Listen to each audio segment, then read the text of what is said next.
In the financial services sector, the banks making all that money were donating to the political campaigns. In 2008, the financial sector was the top donor to both Democratic and Republican candidates.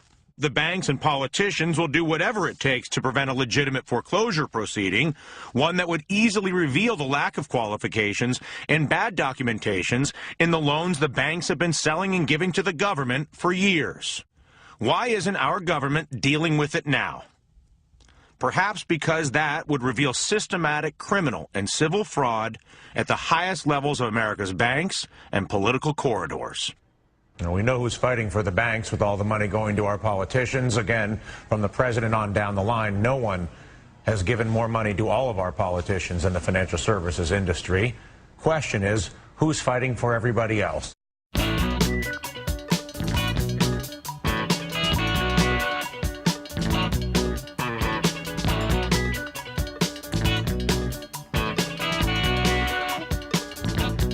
Lost my shape, trying to act casual,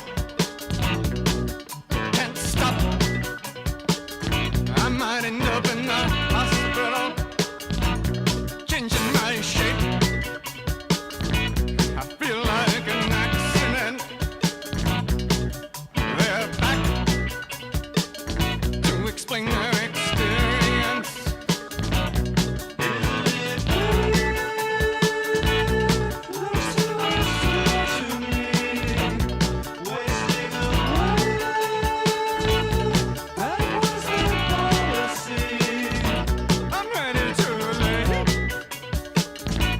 I push the facts in front of me.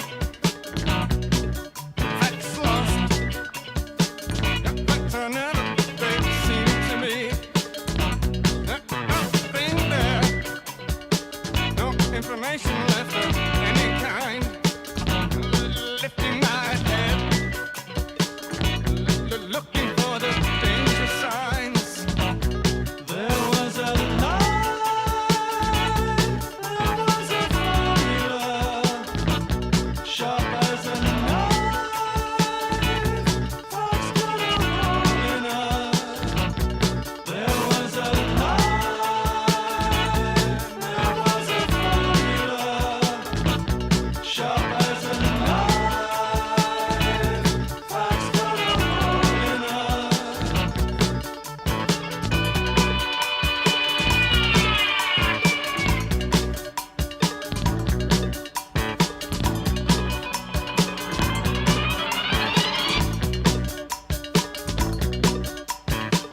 You say this is clear evidence that these securities, the core of all the foreclosure and housing mess, are fatally defective.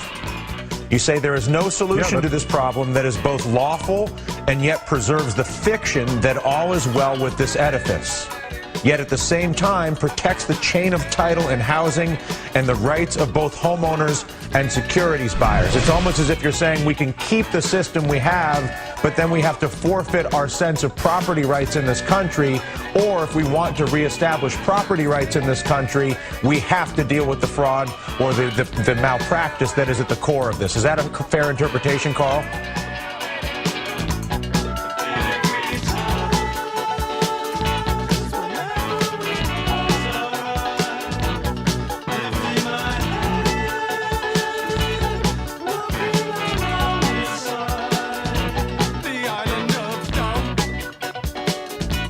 It's like the taste of medicine, working by hindsight. Got the message from the oxygen.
We know who's fighting for the banks with all the money going to our politicians. Again, from the president on down the line, no one has given more money to all of our politicians than the financial services industry.